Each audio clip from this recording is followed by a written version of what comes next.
Check out FlipsideGaming.com for all your gaming needs. Use the promo code HEROES to save 10% on all orders over $10. From now until June 17th, if you use this promo code, you will automatically be entered into a drawing to win a Modern Horizons booster box. Also, there is a way to enter the drawing with no purchase necessary. See the description below for the full details. Hey there, this is John from Heroes and Legends, and welcome to another week of Modern Horizons previews. We're going to look at a lot of cards today. I want to get started pretty quickly. We're going to recap and analyze everything that was previewed over the course of the last 24 hours or so. Now, if you're curious as to the sources of these previews, check out the description below. All the information is down there. And finally, a quick reminder, if you're looking to pre-order some singles, Flipside Gaming does have them on the website now.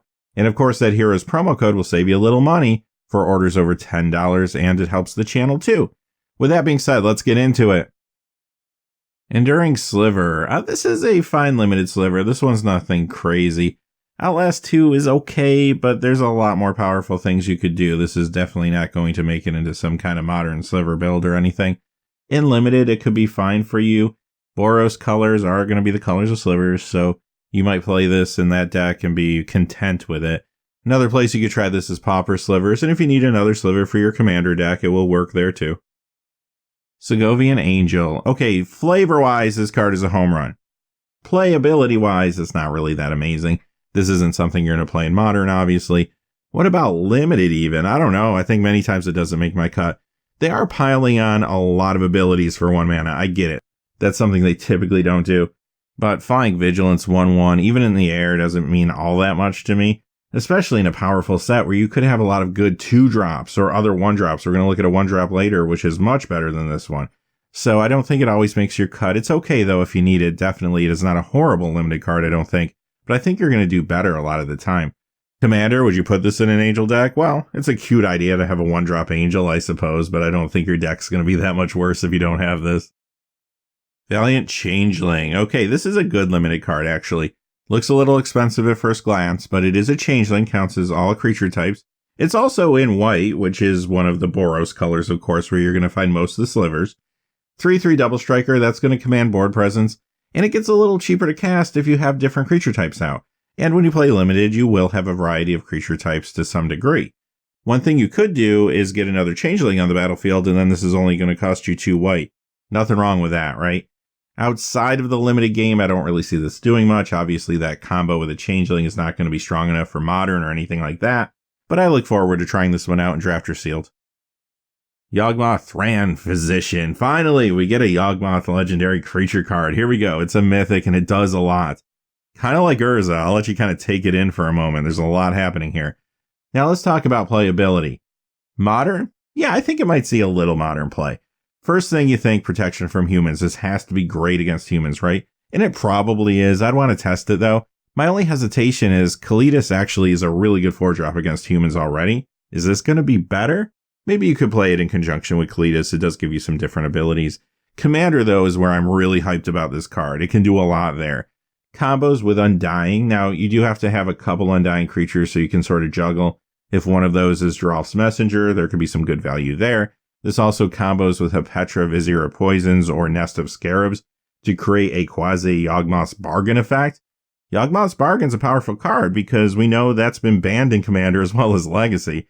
So granted, it's a 2-card combo to get you there, but still, the effect could be very, very powerful. Also, this is a good discard outlet. It also can proliferate, so you can just throw it in that Atraxa deck with everything else. Limited, it's a mythic, you're not going to see it much, but very good stats here. It's durable, 2/4 on a 4-drop creature, then you get all the abilities on top of it. This is obviously a bomb, as well it should be. This is a mythic Yawgmoth, it better be good in limited. Spell Snuff. Okay, this is an interesting counter spell. It could have a niche role in Modern. I would try this in like Death Shadow builds where you know you're going to be low on life, or at least that's the goal. At least worth testing there. Limited, this will be fine for you. Most of the time it's just going to be a cancel, but that could be good enough. String of Disappearances. Sam McKinnon is killing it again with the art here. Fun take on Chain Lightning. The only problem is Unsummon is already legal in Modern, and I'm not going to play this over Unsummon. And there's no deck that really wants like a 5th copy of this type of effect. You don't even see a lot of Unsummons right now in the Modern format, so this card really doesn't stand a chance. This is really more for the limited game. It is a cheap creature bounce spell that may require some timing consideration if the opponent is playing blue. But what's kind of cool is if you bounce one of your own creatures, you can copy the spell yourself if you need to and have the mana. Bounce one of your creatures to protect it and temple your opponent for 3 blue mana. Or maybe bounce more than one of your creatures in response to a board sweep. This could actually have some big moments. Bladeback Sliver. At least this one is a 2/2 for 2. The Hellbent ability is a little off-putting because if I'm thinking more competitive games, you don't necessarily want to be Hellbent usually, right? And in this case, you can deal direct damage to a player or planeswalker, but you can't hit other creatures. That could be problematic sometimes too. This is another sliver I'm not trying to work into a modern brew, but it is a common maybe again for Pauper slivers. Or if I need another sliver for my commander deck, it might not be that bad there. Limited, it is in red, so it can be part of that sliver archetype, and it could be decent there too. This one's a Japanese language preview, loosely translated Goblin Champion. Now here's a 1-drop I really like. 0/1, sure, but for just 1 red, you get a Goblin with haste and exalted. That's going to surprise some people from time to time. Now let's talk modern first. Yeah, I do think it could see playing aggressive builds. If a Goblin deck can get there after the set comes out, wonderful, but even if that's not the case, any sort of go-wide aggro deck will really appreciate this card. And if for some reason a deck isn't running it in the main, maybe you could take it out of the sideboard to deal with Ensnaring Bridge from time to time. Now sure, go-wide decks might prefer to go wide a lot of the time, but every once in a while they do need to go tall. And once again, this could be a big surprise if your opponent's not expecting it. This could be good in Pauper too, and in Limited, this is going to be a fantastic common. Don't forget it's out there when you play Draft or Sealed. You don't want to be caught off guard by this. Goblin Oriflamme. This one's an Italian language preview card. This is kind of fun because back in the day, the original Magic Set Alpha, there was a card Orcish Oriflamme, and there was a misprint in Alpha where they costed the card at 1 and a red. They actually meant to do 3 and a red, and all subsequent printings of that card were 3 and red. This card does the same thing, has a different name of course, but it does go back to the original misprinted casting cost. With that being said, is it going to see modern play? Probably not. I mean, you could test it in like a go-wide deck, but it's a little too dependent on board state. Like, I don't trust a card like this, even though it's cheap. Modern's too fast of a format, and if you're behind, this is a horrible card to have. So I'm not really feeling it there. In Limited, though, I think this can be fine for you, especially in the Rakdos Goblin deck. You want to put a lot of pressure on your opponents. This is going to help you do so. Again, it won't feel good when you're behind there either, but I think you have a better chance to capitalize on this card in Draft or Sealed. Here's a Chinese traditional language preview, Spiteful Sliver, loosely translated, and this is a really, really solid sliver. 2/2 for 3, but that ability is very strong. Even if you're just playing fair with it, simply combat situations are going to slowly wear down your opponent, and that could be backbreaking. Also, think about playing this with Blasphemous Act. That interaction might push the slivers from being a possible modern fringe deck to something a little more powerful once this set comes out. Time will tell. Even in Legacy, the sliver deck, which isn't as popular as it once was, might get a little push with a combination like that. Who knows? Definitely worth trying. But even if none of that works out, you know where you're still going to play this card, and of course that's going to be Sliver Commander and casual decks. It's going to be a great inclusion there. Remember, in Draft or Sealed, Boros has the Sliver strategy. This could be a build-around card for that archetype. Collector Alf. This is a great card for Modern. I love the Null Rod reference here as well. So this is a symmetric ability. Keep that in mind. So if you are playing the artifact deck, you might not want this. But if you're playing against artifacts, you're going to be happy to have this, even if it is coming out of your sideboard. This deals with a lot of stuff. Darksteel Citadel, Mox Opal, Springleaf Drum, Ether Vial, and a whole lot more. This is a fantastic sideboard card, probably not just for Modern. I could see this showing up in Legacy and Vintage too, where artifacts are even more powerful. Same thing for Commander. If you can avoid artifacts with activation costs, great. This will mess with a lot of players at the table. This will be one of the better hate bears out there for sure. And in Limited, a 2/2 for 2 is always going to be good for your curve. As long as you're not playing a whole lot of artifacts, it can be good there too. Nantuko Cultivator. Okay, this is from Torment. It's got some new art. It also moved down from rare to uncommon. But the original Torment one is only a 42-cent card right now. Foils, they'll run you about $1.50. So there's not a lot of value added here. This is a limited card more than anything. We know the Gruul strategy within the set is going to be lands in your graveyard matter. This just seems like a convenient reprint to further that strategy. This one's a Chinese simplified language preview, loosely translated, Weather the Storm. When you first look at this card, you think, okay, maybe a sideboard card against Storm, but I'll be honest, I don't know if it's going to be great in that capacity because Storm uses Thoughtseize, they use Duress. They're going to make sure the coast is clear before they go off, and this isn't great against all Storm finishers either. In some cases, Storm could just still recover from this. I would test it out, but I'm not completely sold there. However, where it could be interesting is out of the sideboard to play against Burn. If a Burn deck even hits you with a couple Burn spells in one turn, you go ahead and play this. That could really set them back on resources, causing them to possibly run out of gas before they can finish you off. That's where I think it has a little more potential. I don't really think this is consistent enough in Commander. Even in Limited, this is going to feel awkward most of the time. This definitely feels like it has a role for Constructed. We'll just have to see if it can fulfill that role. Webweaver Changeling. Let's forget for a moment that this is a Changeling and just look at the card. A 3/5, reach for 5, and when it enters the battlefield, if there's 3 or more creatures in your graveyard, you gain 5 life. This is the type of card I would normally only main deck if I'm trying to really gum up the game a little bit. I'm trying to do something very methodical and controlling. Other than that, I would side it in if I'm in an aggressive matchup or a matchup that has a lot of flyers coming at me. Now, Changeling does change things up a little bit. It does create situations where you might decide to main deck this card where maybe normally you wouldn't. Maybe you have some slivers, maybe you have some other tribal synergies like a Lord. We saw the Cat Lord last week, for example. Things like that come into play. All of a sudden, this card gets a little bit better. Again, a card for draft or sealed, not going to do anything outside of Limited, but it's a fine card. Maybe it doesn't always make your cut, just depends on what you're doing. Eladamri's Call. This is actually a pretty sweet reprint, originally from Planeshift. That copy will cost you about $5-6. The foil from there is about $70.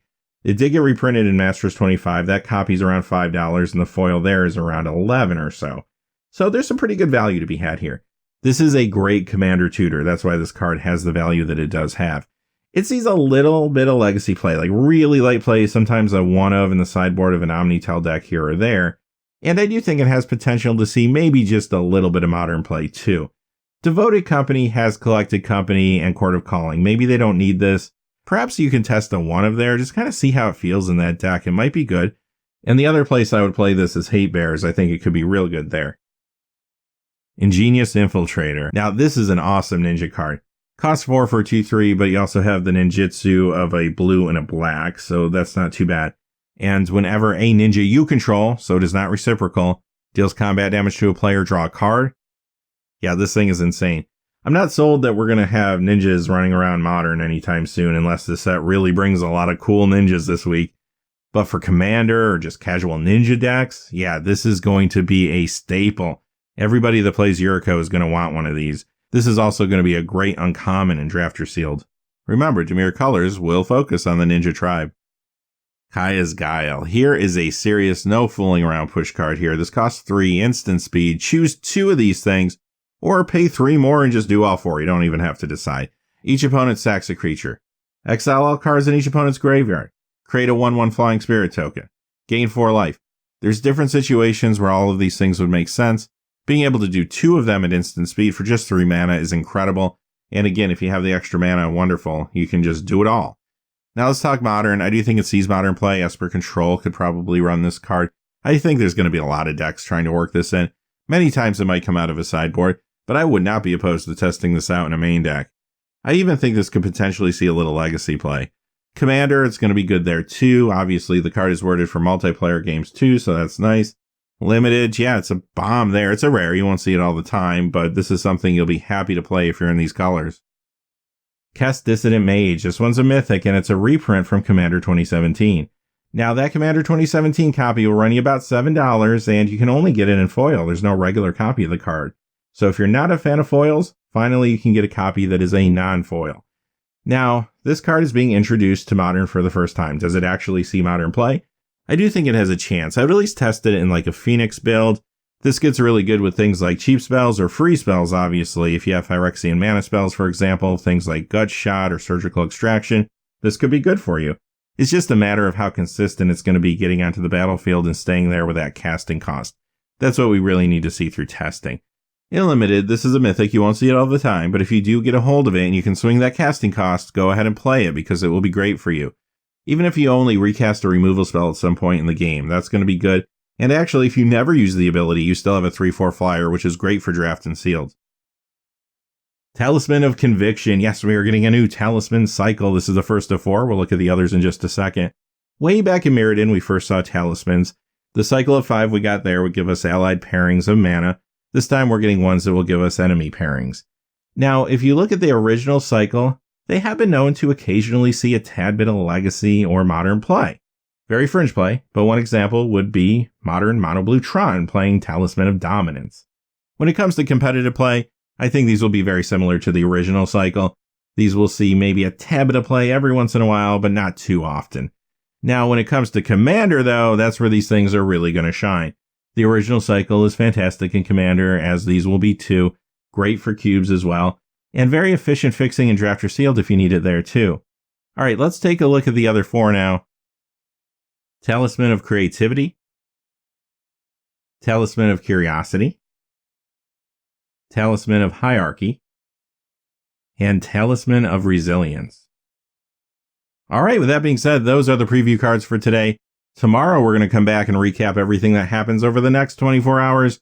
Until then, thanks for watching. Please remember to like and subscribe, and have a great day. Hey, thanks for watching. This video is made possible through the generous support of viewers like you on Patreon. Check out the description below for links to our Patreon page, as well as our Amazon affiliate store, where a small percentage of all sales will also help support the channel.